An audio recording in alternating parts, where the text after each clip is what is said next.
আমি বাংলার প্রত্যেকটা গণতন্ত্রপ্রেমী মানুষকে ধন্যবাদ জানাই। সাথে সাথে ধন্যবাদ জানাই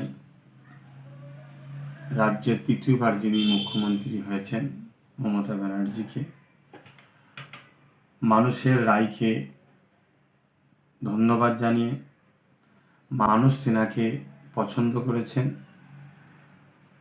অতএব আমরা চেয়েছিলাম যে এমন একটা বাংলা, যে বাংলায় শিক্ষা, স্বাস্থ্য, কর্মসংস্থান, মানুষ হয়তো আমাদের উপরে বিশ্বাস না করে মমতা ব্যানার্জির উপর বিশ্বাস রেখেছেন, আস্থা রেখেছেন। তাই মানুষের বিশ্বাসকে আমরা ধন্যবাদ জানাই এবং ভাঙড়বাসীকে বিশেষভাবে ধন্যবাদ জানাচ্ছি যে আইএসএফ প্রার্থী নওশাদ সিদ্দিকীকে তেনাদের মূল্যবান ভোটটা দিয়ে জিতানোর জন্য। পাশাপাশি সংযুক্ত মোর্চার প্রত্যেকটা প্রার্থীকে যে যেখানে যেভাবে ভোট দিয়েছেন প্রত্যেকটা ভোটারকে আমি ধন্যবাদ জানাচ্ছি। এর পাশাপাশি অত্যন্ত দুঃখের সাথে আমি যেটা বলতে চাইছি, ভোট পরবর্তী রাজ্যের বিভিন্ন জায়গায় যে হিংসা চলছে, হিংসাটা অত্যন্ত দুঃখজনক। গণতন্ত্রের উৎসবে মানুষ নেমেছিল, সেই উৎসবে হার জিত থাকবে। আমরা হেরেছি, টিএমসি জিতেছে। স্বাভাবিক, টিএমসি পার্টিকে মানুষ পছন্দ করেছে। তাই টিএমসি পার্টির প্রত্যেকটা কর্মীদেরকেও আমি ধন্যবাদ জানাচ্ছি যে আপনাদেরকে মানুষ পছন্দ করেছে। নিশ্চয়ই আপনাদের কর্মকাণ্ড তেনাদের ভালো লেগেছে, তাই আপনাদেরও ধন্যবাদ। কিন্তু ভোট পরবর্তীতে যে হিংসাটা চলছে এটা অত্যন্ত দুঃখজনক। গণতন্ত্রের উৎসবকে মানুষ আতঙ্কের উৎসবে পরিণত হয়ে যাচ্ছে। আজকে বিভিন্ন জায়গায় জিসিপি দিয়ে ঘর ভাঙা হচ্ছে এবং এই মারপিট হতে হতে দেগঙ্গার বিধানসভাতে কদমগাছিতে হাসানুজ্জামান বলে একজন আইএসএফ এর সমর্থক, তাকে অস্ত্র দিয়ে কুপিয়ে কুপিয়ে তাকে হত্যা করা হয়েছে নৃশংসভাবে। অত্যন্ত দুঃখজনক। এটা গণতন্ত্রের উৎসবে তার অংশগ্রহণ নেওয়ার জন্য তাকে আজকে মৃত্যুর করে চলে যেতে হলো।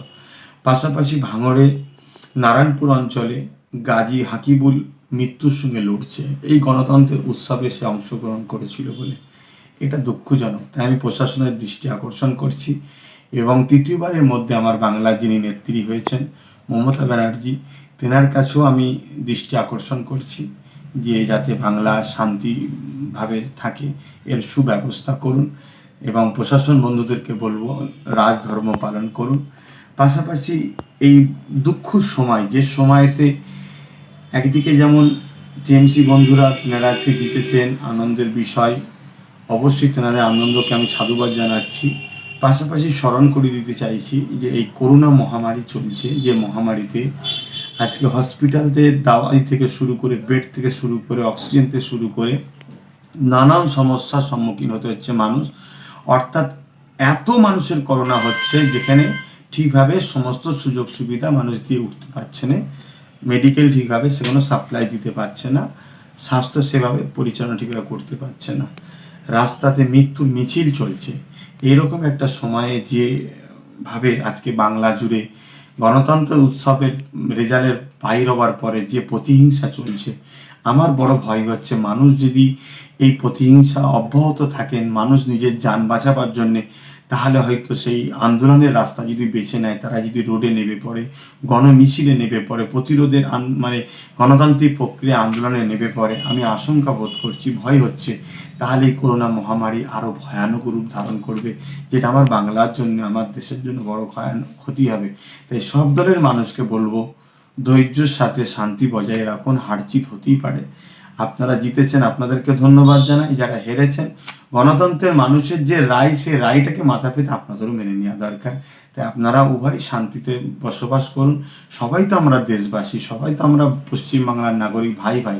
একে অপরকে হিংসার সাথে মারপিট করা এটা গণতন্ত্রের উৎসবের বেখিলাফ। তাই আমি অনুরোধ করব আবার একবার প্রশাসন বন্ধুদের কাছে এবং রাজ্য সরকারের দৃষ্টি আকর্ষণ করব যে আপনাকে মানুষ বেছে নিয়েছে বাংলায় শান্তি বজায় রাখার জন্য। আপনার যেটা করা কর্তব্য সেটা আপনি করবেন, অবশ্যই করবেন আশা রাখছি।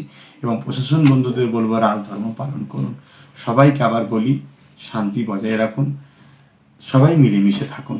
আজ তাক বাংলা, জানুন সব খবর সবার আগে। সাবস্ক্রাইব করুন আজ তাক বাংলা, বেল আইকন প্রেস করতে ভুলবেন না।